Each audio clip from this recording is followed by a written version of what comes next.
Hello, everyone, and welcome to Kings of Fantasy Football. I'm your co-host Pablo, and here's my co-host. Leo. So, on today's episode, we are going to be discussing waiver wire targets for Week 13 of this NFL season. So, two weeks away from fantasy playoffs starting. So, we'll get it started. So, we're going to start off with quarterbacks. First quarterback that I would target, and this is kind of making roster moves if you're either already clinched playoffs or just need some depth at the quarterback position. Is going to be Bo Nix of the Broncos. He's 79% rostered, so means he's not at 100% yet. Last three games, 22 points, 39 points, 26 points. So he's doing really well these last 3 weeks. And I do think, again, that'll really solidify your quarterback position, especially if you're in a 2 QB league. So that's the first quarterback that I would target on the waivers, like Rubio. So the first quarterback I'm gonna say to go after is someone that he's been injured for a while, but he's already returned to practice, and that's Mr. Trevor Lawrence. He he came back to practice on Monday, and he's playing against your beloved Houston Texans this week. So you might not like me now, but that's happens. So he's been, he has some nice weapons with Brian Thomas. They're available, um, as well as Travis Etienne, and he's um very I'm sorry, he's only 34% rostered, and more than likely everyone like if he's gonna obviously gonna be widely available since he's been on the not IR, but he's been out for a couple of weeks, but he is set to return, and he has a favorable matchup. I like adding him. I don't know if I would start him just because last week Texans had 8 sacks. Now that their players are back because Will Anderson's been hurt and Al Shazier has been hurt as well. But I like adding him. I don't know. Let's start him. My next quarterback, and again, this is kind of more, if you want to call it depth. Um, his his matchups are not great, especially for um, the fantasy playoffs schedule. But 43% rostered, so um, widely available. It's going to be Mr. Russell Wilson of the Patriots. Next 3 games are at Cincy, Cleveland again, and then at Philly and at Baltimore. So definitely not good matchups. Again, if you're needing to add some depth, I would target him against Baltimore and do well. But before that, 18 points, 26 points, and then 18 points against a stingy Cleveland defense. The weather probably didn't help. But that is my next quarterback. What about you? My next quarterback to go for is Anthony Richardson. He had a little bit of a tough matchup this week. Excuse me, going up against Detroit. But this week, he goes up against New England, who just got lit up by by by the Dolphins and Tua. So Richardson, a couple of weeks ago against the Jets, he had 37 fantasy points. So I don't not necessarily saying that he's gonna score that many points, but I believe he should be able to get you over 20 fantasy points going forward. The one thing only to keep in mind is that he does have a bye in week 14. So, but if you need someone to get through today, like if let's say you have Brock Purdy that he's out. You don't know if he's going to come back. He's someone to think about adding. Just something to keep in mind with that waiver wire target. Josh Downs might be out, so I don't know. It's a really, really big loss if he's out for extended period of time. Moving on to running backs, I think there's a lot of good running back options considering some injuries that happened this weekend. So my first target, he's available in 30% of league.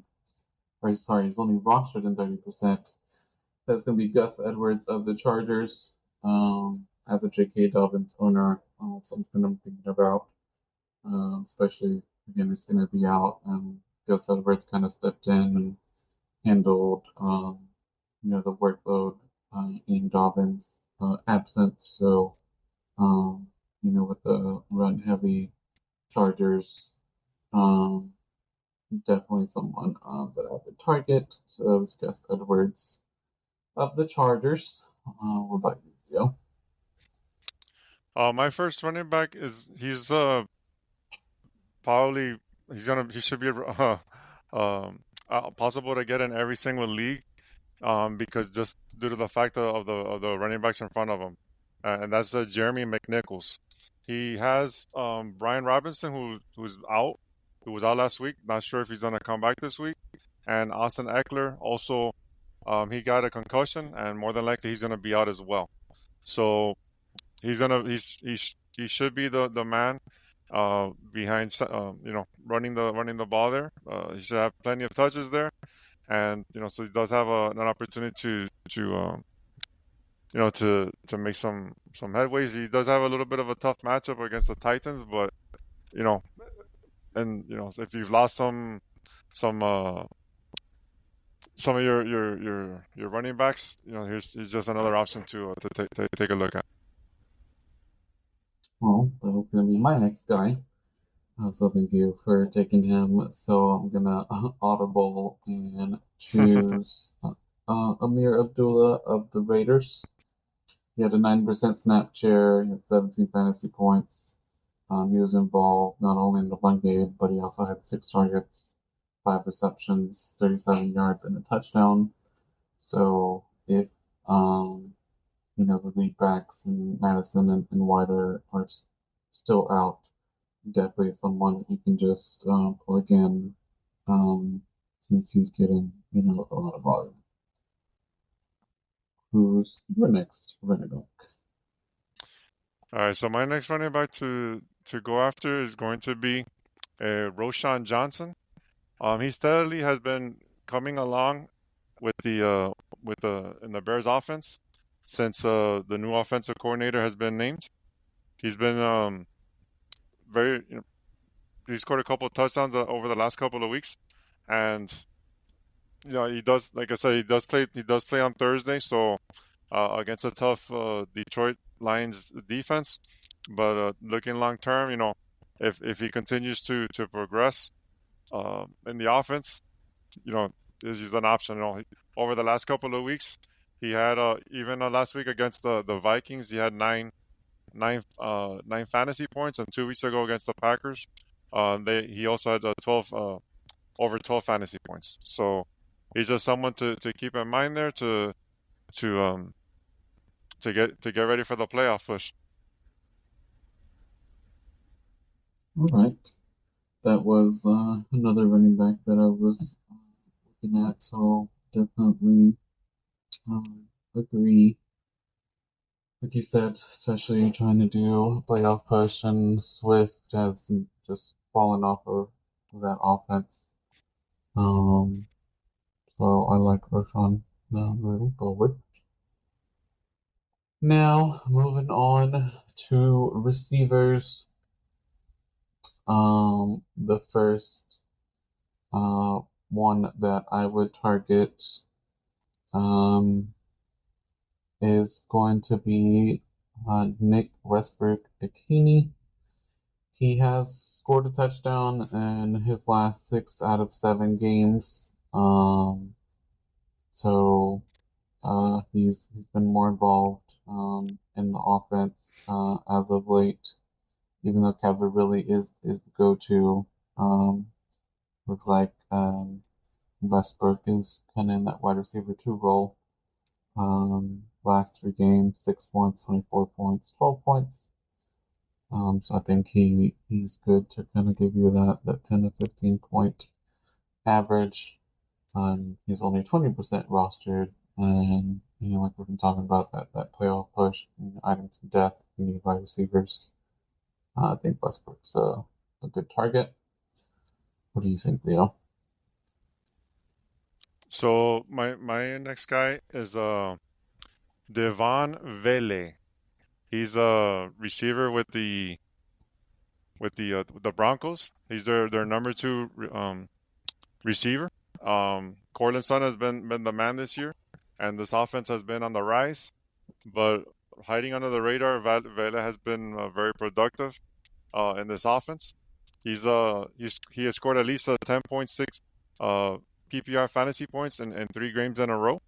Um, so he's been very productive. He's had 6 catches and 80 yards on 9 targets this past week, which made him go over almost 14 fantasy points, PPR fantasy points for the week. So if he's available, he's someone definitely to grab because he seems to be one of Bo Nix's go-to guys for sure. Yeah, and then reports are rumors. Not sure if it's been validated. Sean Payton has said that he's going to try and get Belen more involved in the offense. So if that is true, then definitely going to be a good pickup. My next target, he was on a bye, but in his last 2 games, he has um, gotten the majority of his points from touchdowns. This is going to be Marquez Valdez-Scantling of the Saints. Against Atlanta, he had 3 receptions, but 2 of them for touchdowns. Against Cleveland, he had 2 receptions, 1 touchdown. He's facing the Rams this week.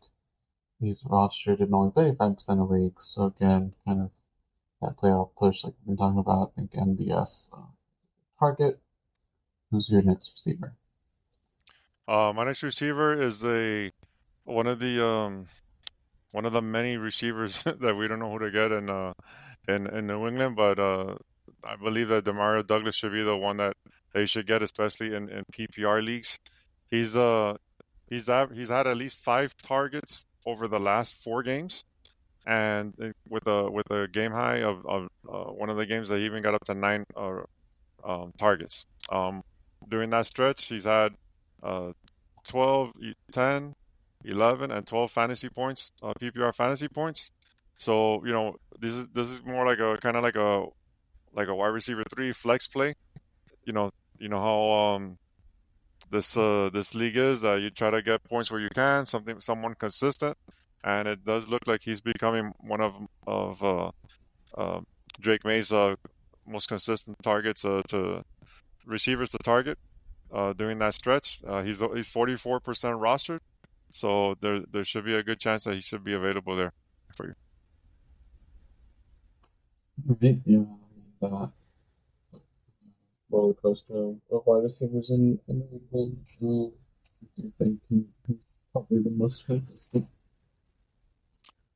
Now, moving on to the tight end position. Um, this guy, he's only rostered in 7% of leagues. I expect that to skyrocket after his last 2 games. He's had 4 touchdowns in his last 2 games. At the tight end position, that's going to be no great of Chiefs. I feel bad for Travis Kelce owners because all those points should be going to Kelce, but still looks like Noah Grace is still going to get involved. He's had 9 targets over the last 2 weeks, so 5 and then 4, but he's converting those into touchdowns. So for that reason, especially if you're needing a second tight end or some more depth at the position since it's been so scarce, it definitely picks up Gray. Who's your first tight end? This tight end, he's been another player that's been solid over the last 3 weeks, and that's Will Disley, from the Chargers. He's finally been able to he's been, he's a veteran. He's already 28 years old, but he's finally been given the chance to to take a hold of the tight end duties with in Los Angeles with the Chargers. He's had three games in a row that he's had nine fantasy points, 19 and 9. So he's hovering around that 10 uh, fantasy points. He's averaging over 5 targets over during that stretch, and he has a touchdown. He has a nice favorable matchup this week against the Falcons at Atlanta, which I think has a possibility of maybe being a shootout. So I would, if you do need a tight end, he's someone to definitely to go after. Right. Yeah, I think Disley has shown that he's at least a viable starter for the Titans in fantasy over like the last 3 weeks. This next guy though has not been as consistent as Disley, but this last week he had a lot of targets. And this is going to be Cole Kmet of the Bears. He's kind of been a hit or miss this season, but I mean, 10 targets is a lot. Again, if we're trying to add depth for this playoff push, um, I think he's someone to target, and he's only rostered in 50% of leagues. And who's your last tight end? My last tight end is he's been a very fine replacement for the uh, for your one of your enemy teams, the Cowboys, and that's Luke Mhm. Schumacher. Shoemaker. Um, he's been this past week he came through for um that he had like let me see, give me 1 second. 14 targets, 9 catches, and 111 yards, and a touchdown over the past 2 games. So he, with Jake Ferguson out over these last couple of games, he's been one of the go-to for Cooper Rush. And this offense has basically been Schumacher, uh, Lamb, and a little Dottle. Other than that, like I wouldn't trust anybody else. But at least if you're in need of of a tight end, Shoemaker is definitely one to go after. All right. Yeah, it was really shocking that they won this last week. I did not expect them to beat the Commanders. Now, moving on to defense. The first defense that I would target, they had a really good week this past week against the Cardinals, and that's going to be the Seahawks. And for playoff push these next 3 weeks, they're playing at Jets. The Jets have been a mess in that this year, and they play Cardinals again. But the next weeks after that aren't that favorable. But if they do well these next 2 weeks, can help you get to the playoffs. So that was the Seahawks, and they're only rostered in 14% of leagues. Who's your first defense? Our first my first defense, they um they were one of the most uh, rostered defenses earlier in the season, but with a lot of injuries and stuff like that, they've kind of faltered a little bit. But they're facing a mess of an offense in the Giants. So I'm gonna say that the Cowboys. They've had like I said, the Cowboys have been they just released Daniel Jones, uh, Mr. Mama's boy, DeVito is still quarterback there, and like I said, that offense looked horrendous last week. So that's someone to look at as a streaming defense this week. I like that, especially as like you said, they're facing DeVito, the Giants. Just that organization, feel bad for them. let it go, not resigning Barkley, and then finally get rid of Daniel Jones. And neighbors even said that quarterback's not the issue. So who knows where that organization's going to go towards. Now, this next defense, more of the streaming defense. They did well against the Niners this last week, and it's going to be the Green Bay Packers. They're 44% roster. They do have a tough matchup this week against the Dolphins. But kind of that same branch of coaching. At least I believe isn't the Miami coach of Shanahan tree. What's that? Yes, yes. Yeah, right.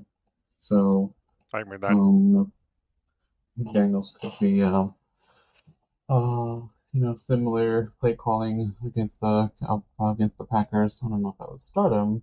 Just because Miami's offense has been really well his last few weeks. Yeah. So more of a streaming defense than the Packers. Who's your last defense? All right, so this last defense is I'm gonna go with I'm gonna go with your hold on. All right, I'm gonna throw a curveball here. Hold on. All right, now I'm gonna go with that same game, the Cowboys game. I'm gonna go on the other defense too, the Giants. The Giants have been putting pressure on opposing quarterbacks, and they, just like the Giants, their starting quarterback, Dak Prescott's out for the season, and the Dallas has been they haven't been that very so productive on offense, and so this could be like a low scoring game. Um, all of us always used to seeing high scoring games that it's on Thanksgiving, with the Cowboys, but this week, the Giants I think can bring back they got their stud defensive end back this past week, and I see them putting some pressure on the Cowboys this week. All right, like that. Um, that being said, that concludes our waiver wire targets for week 13. Um, Not sure if we will do a start slash shit episode due to the holidays this week. So if we don't, we will see everyone next week. Hope everyone has a lovely Thanksgiving. Enjoy with your families. Leo, any closing remarks that you want to say? Yeah, if you guys have any questions, you can reach me on X at smooth1074. If you like the show, feel free to follow, tell a friend, like, and subscribe. Helps us. And I wish everyone a happy Thanksgiving. Spend this wonderful time with your family and loved ones, and cherish these moments because they don't last forever. So enjoy that time with that family. Bye, everyone. Peace.